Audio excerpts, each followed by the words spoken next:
Okay, come on. Oh, I can't breathe. You look fit. Boiling hot. Gals. So hot.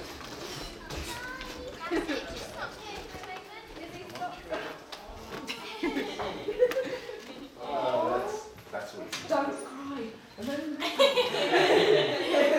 Remember, today is your day. All gone for a week. Yeah, today is your day. Remember, breathe. That's all. Let's breathe. We have to stand by. Let's take our time, though. Okay, I'm good now. You go. Okay, well done. Lovely. Can you take it off like this? No. Oh, is it? No, Is it? I was like,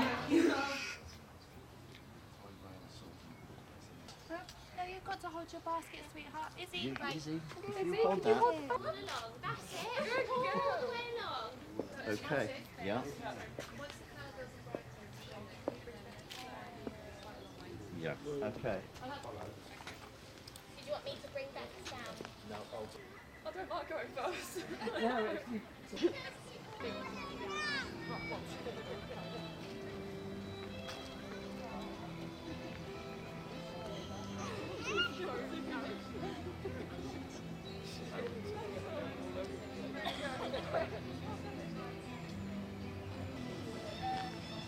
Yellow is west, so just under there. So you can stand a little bit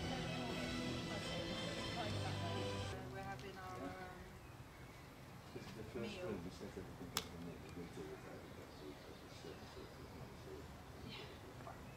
Right side, right.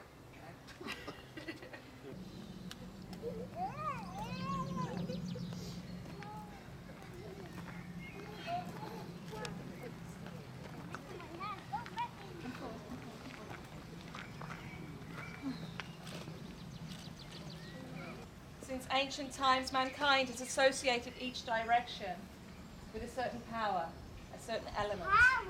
And so we begin, and Martin will call to the north. Spirits of the north, powers of earth, deep mud beneath us, strong stone and constant tree, land of our birth, land of our ancestors, we welcome you to this rite today to honour this custom, this couple, with your blessings. Hail. Hail and welcome. I'm going to pop the altar.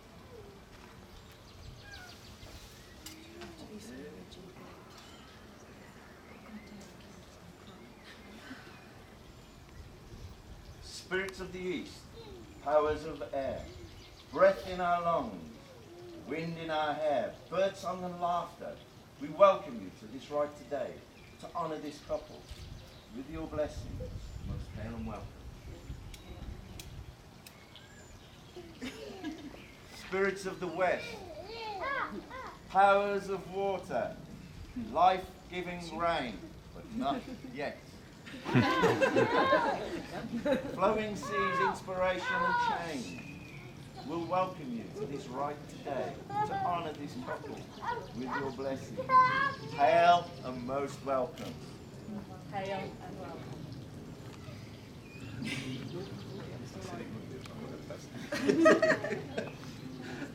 Yeah, wrestling going on.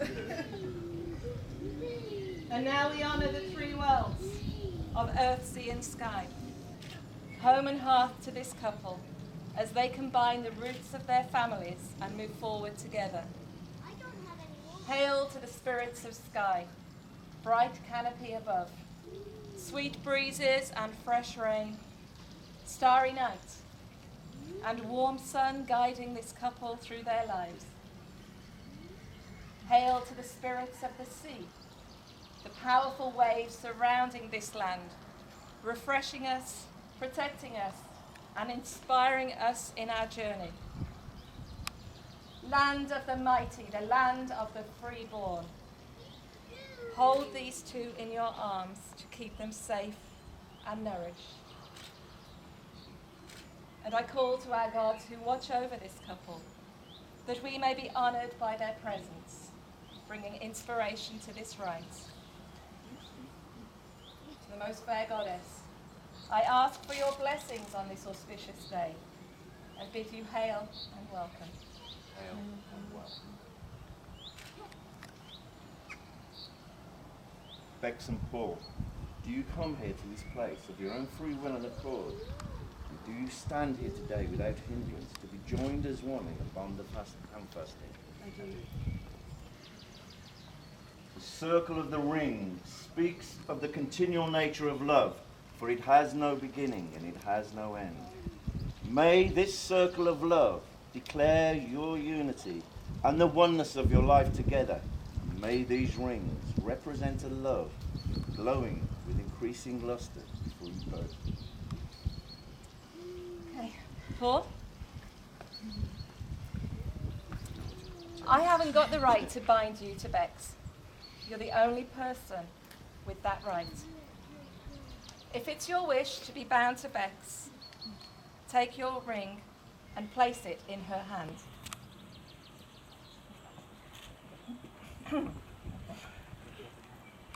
Bex, if it is your wish for Paul to be bound to you, place the ring upon his finger.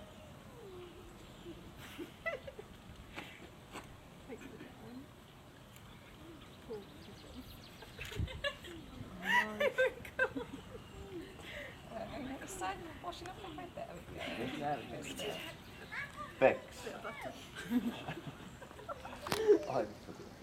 Bex, I have not the right to bind you to Paul, only you have this right. If it is your wish, say so at this time, and place your ring in his hand.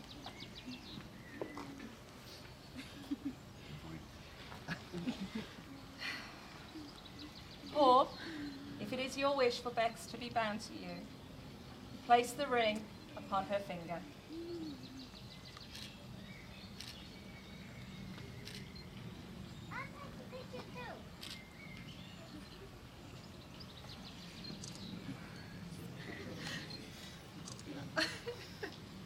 And now we come to another tradition, the actual hand fasting, the tying together with the cord. This tradition is so ancient that no one knows where it started. What we do know is that in places as far apart as Mexico and Russia, when a couple wished to be known as married, they would have their hands symbolically tied together in public to declare their unity. Okay? Above you are the stars, below you are the stones.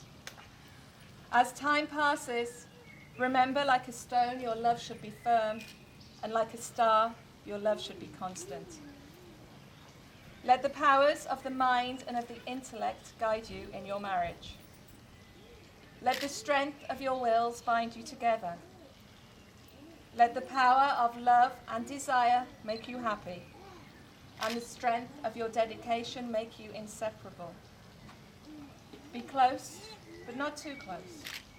Possess one another, yet be understanding. Have patience with one another, for storms will come, but they will quickly pass. Be free in giving affection and warmth. And finally, have no fear, for the love that is most sacred is with you always. Now we're going to take Bex and Paul to each of the directions again, starting in the east, the place of beginnings. You go. You stand here before the spirits of the east. When the storm winds blow, when you cannot catch your breath, when all seems buffeted and uncertain, will you stand together and support each other?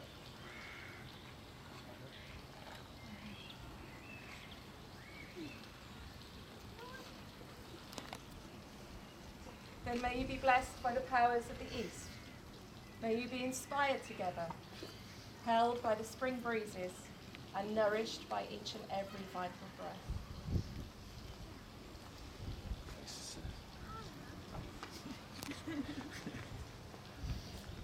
We stand here before the spirits of the south. When anger burns, when the fires of love burn low, will you come together to warm and comfort each other. I will. Then may you be blessed by the powers of the south. May your fires burn deep and long together, warming and sustaining you on cold nights and bringing light into the darkness.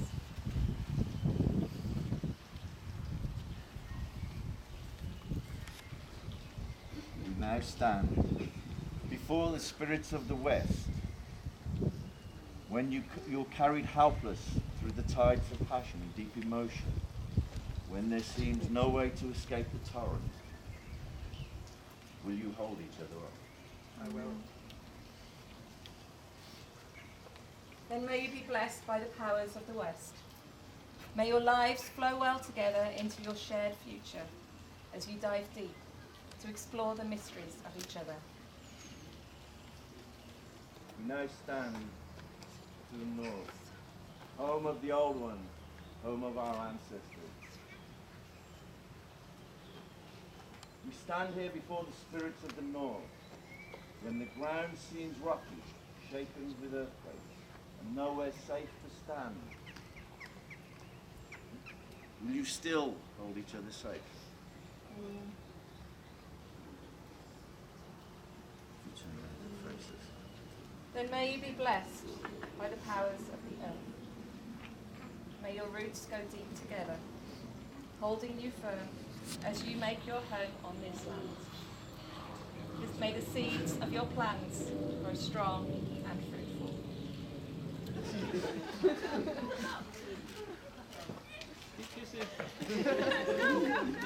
One knee. One knee, sit on one knee to one. Okay, if you can hold that. You hold that in that hand. There you. Moments of psychofilm come out. You dip that in there, and then you keep it in. As the blade is to the male, As the blade is to the male, so is the chalice to the female. so is the chalice to the female. And together we bring forth blessedness. And together we bring forth blessedness. If you offer that to your wife, you'd say, may you never thirst. May you never thirst.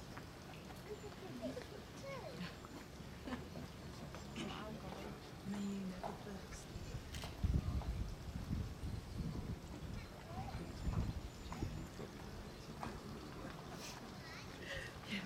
It's true.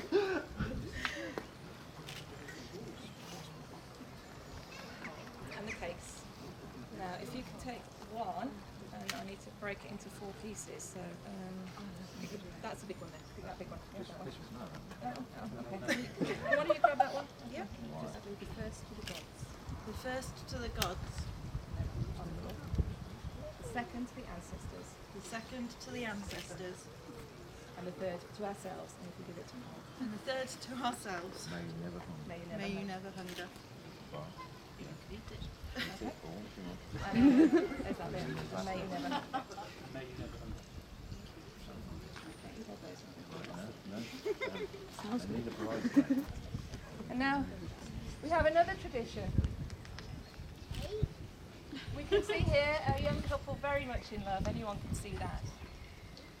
But they are part of a community. And at times we need the support of our friends, our family and our community. As a sign of that, Bakes and Pauls will share their first symbolic meal with you as the representatives of their family, their friends and their community. And what they're going to share with you is the traditional drink of the hand fasting, which is mead. This is the non-alcoholic version, because the magic bit of mead is actually the honey. It's where we get the term honeymoon from. So there you know. Okay, go. So start here. Yeah, that's probably a good idea.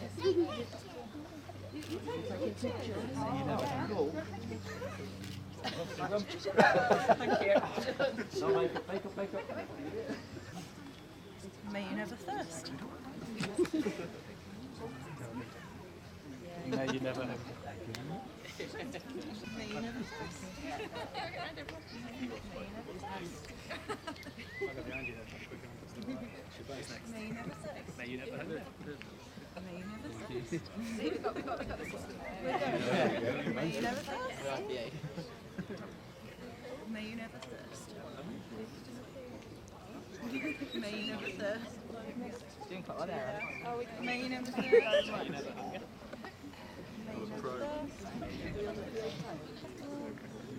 You must be thirsty. May you never thirst. You don't want it? Okay. I didn't want it. Want to try it?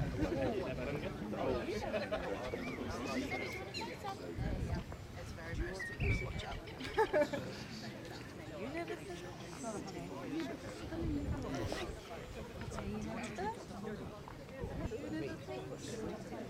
It's, yeah, very sweet. Yeah. May you never thirst. Rob, Pippa, can you come here? I can't move too much. Why not? May you never 4 thirst. bits. May you never thirst. Is that okay? Is that it? Oh, Tony. This young lady and gentleman waiting here. Yeah, all right. I'm doing all the high. There we go. My lovely Daisy. Yeah. May you never thirst. One behind me. Yeah, I was There gonna she say. is. May you never thirst. Renunciation tradition. May you Lily? Okay, we're getting to the good bit now. Yay! Yay! Sorry. Okay. The jumping of the broomstick. This is another very old tradition. No one knows where this one began. There's a little bit of an argy-bargy going on between Africa and Scotland, both claiming that they were the originator of jumping the broomstick. What we do know is that to be legally married in certain places, all a couple had to do was jump a broomstick in public. Now, some say that the broomstick represents a leaping into a new life, a hearth, a home. Everybody over 18, watch carefully. Some say the broomstick represents the sacred union of the male and the female. All those under 18, Use ask your your mum and dad. No, don't, Lily. It's fine. It's all about babies. Oh, no, higher than that. Oh, that's... No, Where, here? It's a leap of faith, okay? Now, one more. We've got this. Now you will feel no rain. For each of you will be sheltered from the other. Now you will feel no cold. For each of you will be warm from the other. Now there is no more loneliness. And for each of you will be companions to the other. Now you are two bodies. But there is only one life before you both. No. Okay, your dwelling place. To enter into the days of togetherness. May your days be good and long on this earth. Jump, jump, jump, jump, jump, jump, jump, jump, jump, jump. They actually jumped it. Absolutely brilliant.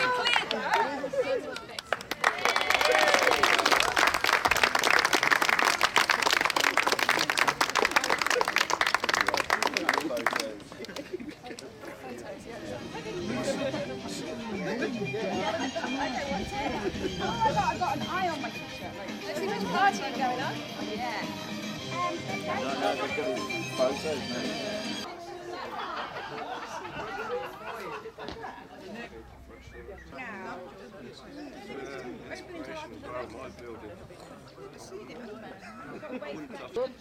Oh, sorry, that went off accidentally. There we go. Okay. Play out. Okay. Now, Izzy, we need a picture of everyone now.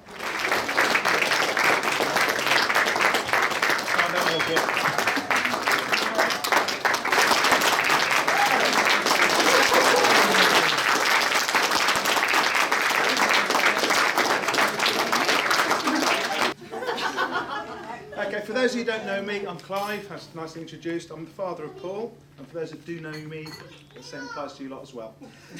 I have the honour and the pleasure of being first up, leading the way for Paul, and then best man Alex. No pressure, guys. Current affairs, as you know, there is a bit of a looming Prosecco shortage coming up in the world in the not too distant future. Now, what you probably don't know is two of the causes of that shortage are probably sat in this room with us at the moment. I'll try and keep the speech brief just in case they get a little bit lonely and need to go off and get a bottle before it runs out. Got to admit, I'm a little bit nervous about today. Not because of the wedding, but because everything coming together and the fact I've been married for 28 years, I'm not used to speaking for more than 10 seconds without being interrupted. So bear with me, but flinch every now and again. Firstly, let's get proper now. On behalf of Pete, Liz, Sarah and myself, I would like to welcome you all to Milton Hill House. Lovely venue, really fantastic. Hope you've all enjoyed it here. We have. It's a marvellous setting, and I want to thank you all for coming along to celebrate Bex's and Paul's wedding with us. I'd really like to thank those who helped us out along the way, big, small, indifferently, indirectly, directly. It's all pulled together, it's all come together absolutely brilliantly, and we are very, very grateful for your help today. Right, this is the bit where Bex and Paul are probably hoping I just sit down. But I won't embarrass you too much, not till I start dancing later. What I will say is welcome to Bex and to Izzy, to the Davis family.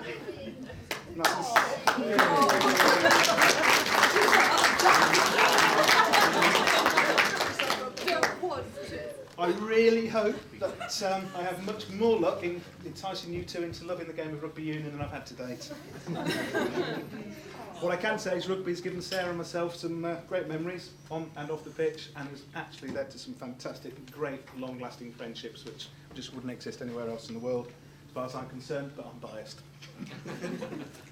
So, Paul, born in Nuneaton, formative years growing up in Bedworth and Kersley Village. But despite these earlier, not insubstantial setbacks, he seemed to have turned out okay, mate. Apart from, of course, being a Coventry City fan. Wherever we've lived, and we have lived in a few places, it's fair to say, he's always found an excuse to get a sky blue shirt on and to start singing some little ditty about doing something pretty unpleasant on the villa, whatever that is. Whenever he's not in his city regalia, that he doesn't wear so often now for some reason in League One, it can be seen in his Onslow-style vest and pants, very attractive, aren't they? Or in his posher, more executive moments in his Rugby Lions stash. Bit of a worry because he works in the HR department of an insurance company there. Sarah and I first met Bex 2012 at a barbecue. Is that about right? We thought you were a bit mad as a non-sporty girl to try and attract a sporty-looking bloke. Well, sporty bloke. Little did we realise you're going to be mad enough to want to marry him, but there you go. Thank you very much, my duck. I think everybody in this room, without hesitation, will actually really agree with me on the next point. Bex, you look absolutely fantastic today. Absolutely stunning. True credit to Pete and Liz, and I think they've done fantastic in bringing you up. I'm nearly well enough here. Yeah, I have to say, I don't know how we did it, but it just sort of happened. Anyway, so funny stories. Yeah, well, Bex probably doesn't think we've got anything about her. Oh, God. It wasn't easy. It took a while, and then... Set your drink down. But as luck would have it, we received a phone call at work the other week. Something to do with Clover the dog doing a great escape and Steve McQueen. Is he not moving? Needless to say, I'm not going to go into too much detail, so I don't want to embarrass her, but we will be leaving a key in the key lock by the garage for the future. As part of my speech, I believe I'm supposed to pass on some pearls of wisdom. Never mind. Bex, when you want something from Paul, just ask for it. Don't forget he's a bloke and heat won't work. Paul, a great philosopher once said, a man who gives in when he's wrong is a wise man. A man who gives in when he's right is married. Welcome. Staying on the famous speeches, but Mark Twain once wrote, no man or woman really knows what perfect love is until they've been married a quarter of a century. I'm lucky enough to have experienced such a marriage, and I can only wish the same for Bex and Paul.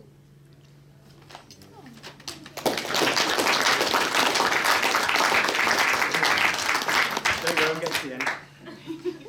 Today also marks the 28th wedding anniversary for Sarah and myself. I'm not seeking a round of applause here.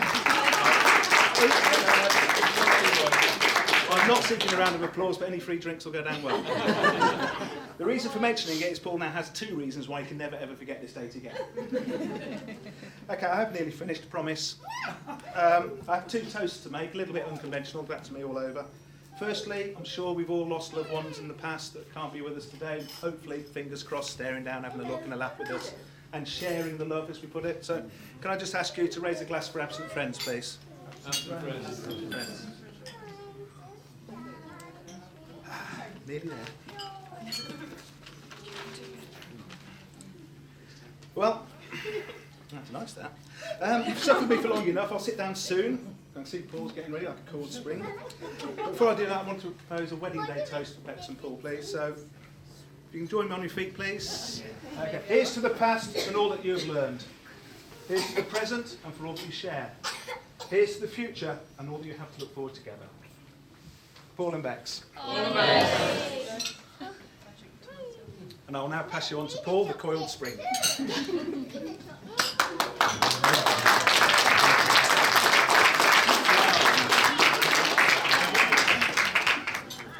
I can only really apologise for most of my speech. It's going to be a bit of an Oscar speech. Lots of thanks everywhere. First of all, I just want to thank everyone for actually being here. That's the main thing. It means a lot to me. It means a lot to Bex, definitely. I know a lot of you have given us gifts as well. They're very much appreciated. And you'll probably get a little bit jealous as you see the pictures from our honeymoon. I know a lot of you have contributed towards, but not too jealous, I hope. Yes.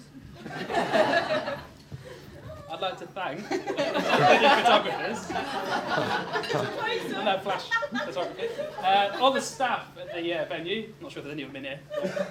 Thanks to them anyway. They put on a very good spectacle for us, and hopefully it carries on that way. I know we're a little bit behind, but can't really predict the weather, can we? A little bit. I'd like to also thank all our bridesmaids, whether it's two over there, one over there.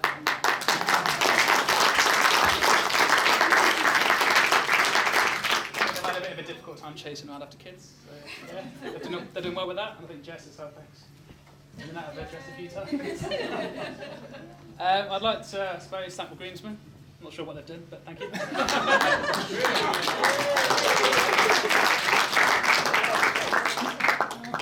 I'm sure Alex will tell you later.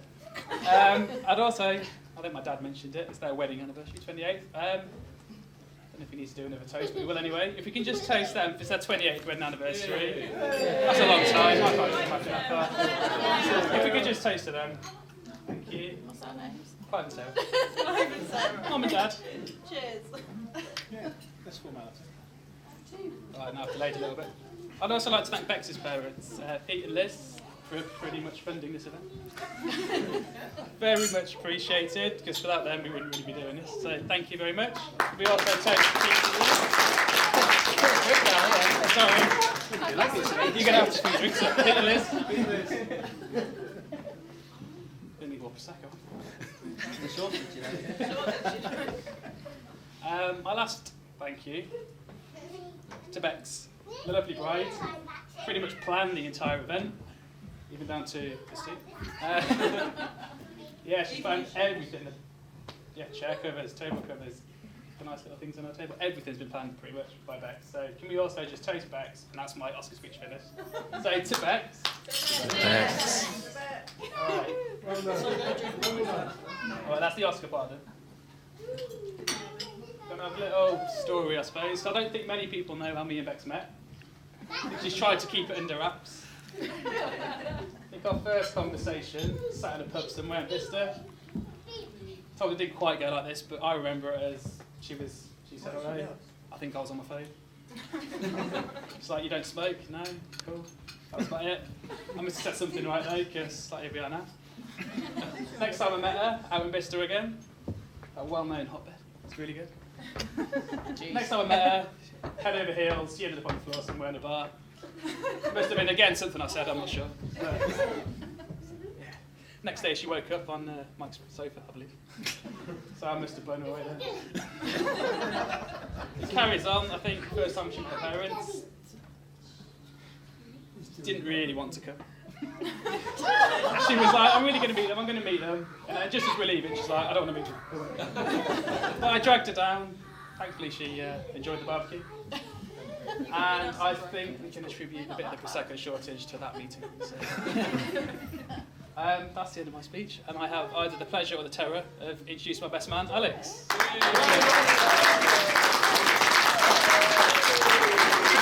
Fantastic speech, sit down. Thanks. Man, a few words. Ladies and gentlemen, I stand before you the final barrier between yourselves and getting incredibly drunk and showing us what you can do on the dance floor. Of course, I am going to end with a small hint at the end so that a certain couple of people can make their way to the bar first to get a bottle of Prosecco before we... There seems to be a theme here. Let you know, it's... She's already ordered it. So for anyone who doesn't know me, I'm Alex. For anyone who does know me, I simply Still Alex. apologise. And there was actually a vote before we attended this wedding to determine who would be the best man. That award actually went to Andrew, but he turned up wearing black shoes today, so I was quickly promoted. I'd just like to start my speech.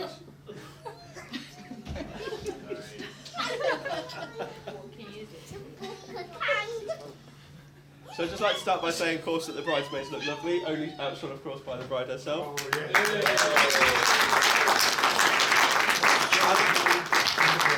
And similar to Paul, I would like to take the time to thank the groomsmen and the ushers who provide a specific service. Nobody knows what they do, but they're like a bidet. They just make the place look more classy. Really? That's my grandson.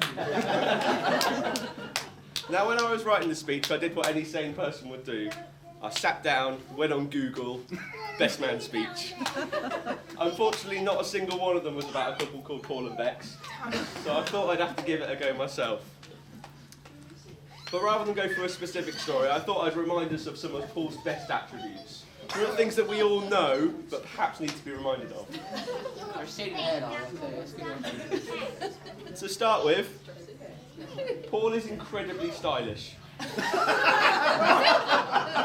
In fact, in the first 3 years that I knew him, he pretty much exclusively wore a bright orange fleece. Morning, noon, night or day, autumn, winter, summer, fall, Paul was there in his bright orange fleece. In fact, had he not grown out of it, and that's upwards, not outwards, I'm pretty sure he would be wearing that fleece today. Continuing on, Paul is incredibly classy and has very expensive tastes. He once spent a night at one of the most exclusive hotels on the planet. Hotel Alex's bathroom floor. It has some great facilities, the toilet is never far away, and the tiled flooring make for a very comfortable night's sleep. Paul's very punctual. He likes to make sure everything's in the right place at the right time, and he goes through an extreme amount of detail to make sure it's arranged. In fact, it only took him 1, 2, 3, I think it might have been 6 months before he told us that you'd actually got engaged. Paul's an excellent communicator. Not. In Barcelona, in the depths of one of the worst hangovers of his life, he got us from a hostel to the airport at 8 o'clock in the morning with nothing but a succession of grunts and vague hand gestures. He did not utter a word to me until we were back in the UK, and that is not a lie. And finally, I'll bring this character assassination to an end by saying that Paul is very generous.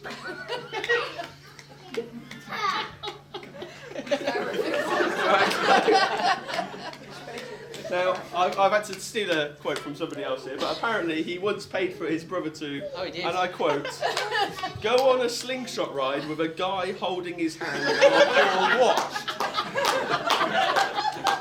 I don't know what that means, but €15 well spent that was. 15 euros well spent, yeah. Best 15 euros is That's all I like. It's very last year. But if I could just be serious for one moment, I probably haven't spent as much time with Paul and Bex over the last year or so as I should have done, mainly just to gather up a lot of stories to tell at this speech. But I think we can all tell just from how they are around each other, how they smile when they're in each other's presence, and laugh at each other's idiosyncrasies, that we can tell they're going to live a long and happy life together. And so I invite you to stand and raise your glasses one final time as we toast to the bride and groom.